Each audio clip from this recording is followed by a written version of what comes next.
Salut, c'est Vincent, bienvenue dans ce dernier épisode de cette semaine sur comment cesser de procrastiner et t'y mettre sans avoir non plus à te motiver et à te pousser comme un fou pour t'attaquer aux tâches que tu as tendance à remettre au lendemain. Donc l'idée aujourd'hui, c'est de te partager une technique un petit peu particulière, qui est une technique assez contre-intuitive. C'est-à-dire que généralement, pour se mettre à des tâches qu'on a tendance à procrastiner, type, je sais pas, administratif, type des sujets qu'on redoute un peu ou qui nous ennuient, tu dois en avoir, toi comme moi, souvent, on attend que ça soit le bon moment. On attend d'être motivé.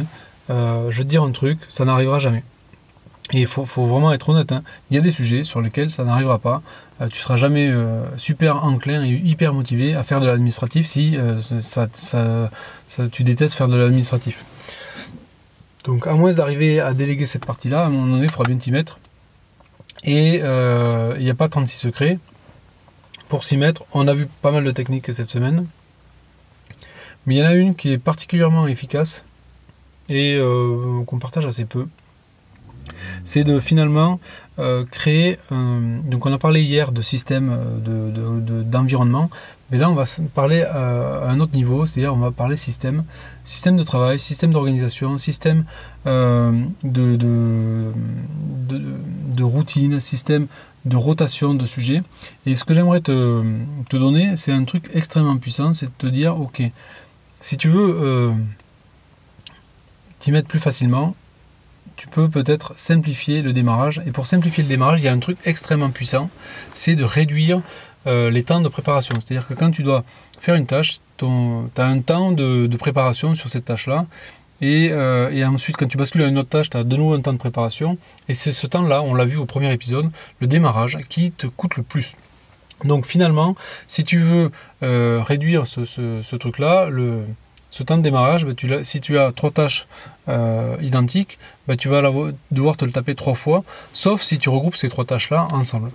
Et le fait de regrouper ces 3 tâches-là, tu vas avoir une seule fois le temps de démarrage, mais après, du coup, tu vas tomber plus de boulot en moins de temps. Et donc ça va être beaucoup plus motivant pour toi. Du coup, l'idée derrière tout ça, c'est de se dire, ok, Vincent, t'es gentil, tu nous dis de regrouper les tâches,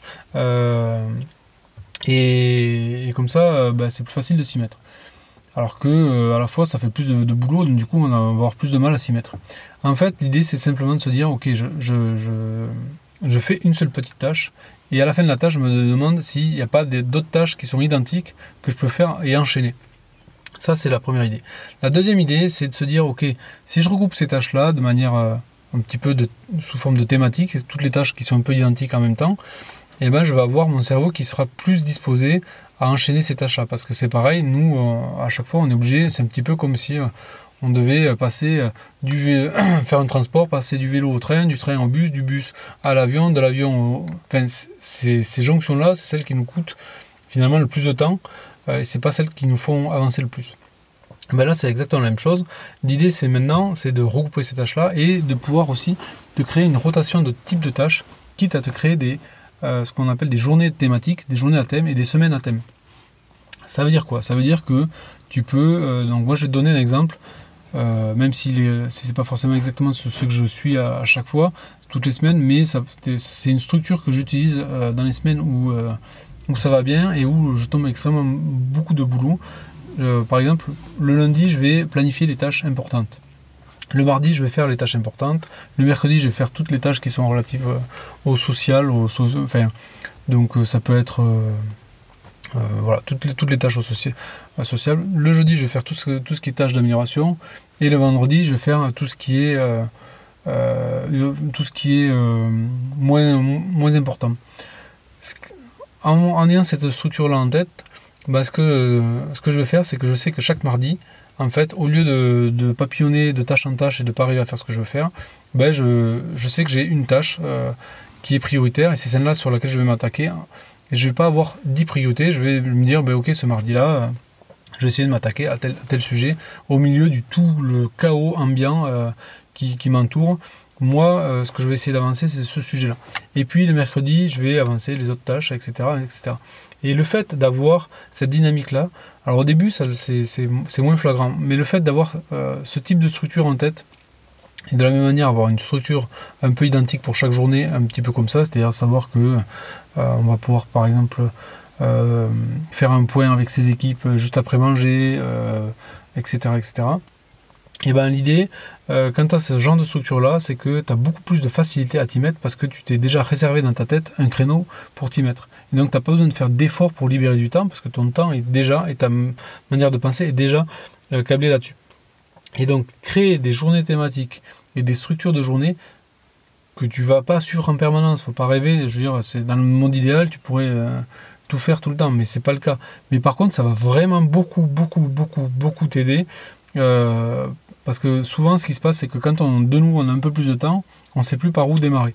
Et en fait, le fait d'avoir ce genre de structure-là sur lequel se reposer quand soit on est surchargé, soit on a un coup un peu de mou, et ben ça va être extrêmement aidant et ça te permet de t'y mettre tout simplement beaucoup plus naturellement. Et donc c'est une autre manière d'arrêter de procrastiner, c'est de suivre un plan que tu as déjà établi à l'avance. Et ça c'est vraiment important parce que ça va vraiment, il faut le tester. Et ce que je t'invite à faire, c'est simplement, comme je te l'ai dit, à tester 1, 2, voire les 5 techniques que j'ai partagées avec toi cette semaine, dès la semaine prochaine, dès les jours qui arrivent, en choisir une au hasard et la mettre en application et voir quelle différence ça fait pour toi dans ton quotidien.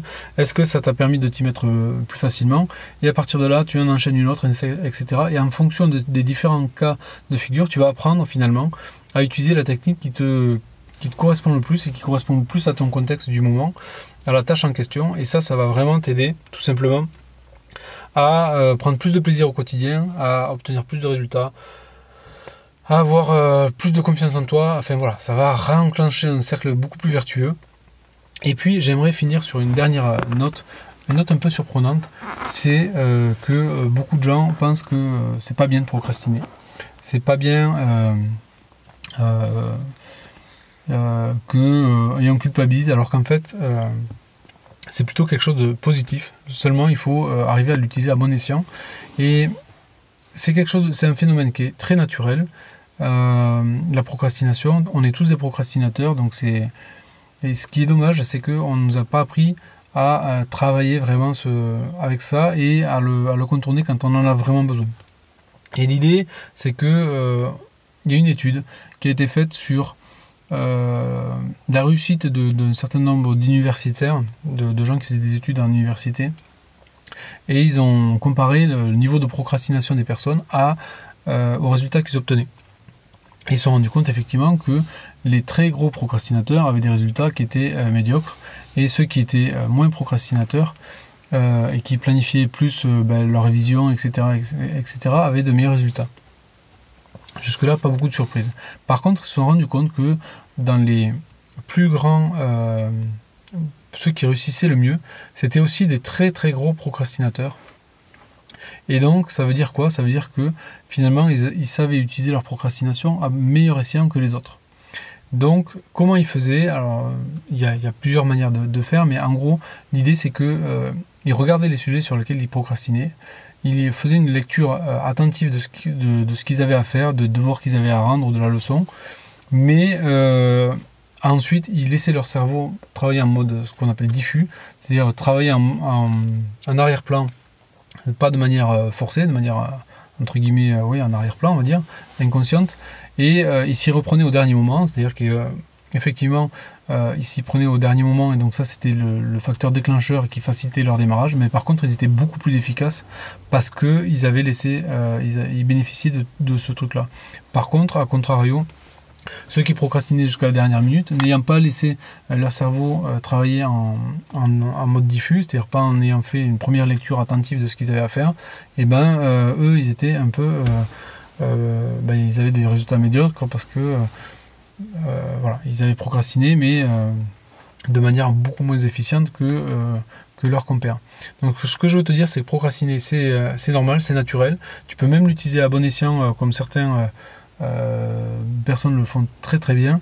Et l'idée, c'est simplement de trouver des techniques et de les adapter et d'en faire une compétence de manière à ce que toi, tu puisses tout simplement procrastiner quand ça te plaît et aussi t'y mettre quand tu en as besoin. Voilà ce que je voulais partager avec toi. Comme d'habitude, il y a un lien dans la description dans lequel je t'ai préparé un autre contenu qui te permet encore d'aller plus loin. Et puis, je t'y retrouve de suite. Et puis, sinon, je te retrouve dans des prochaines brèves de l'efficacité qui seront sur une autre thématique la semaine prochaine. A plus, bye.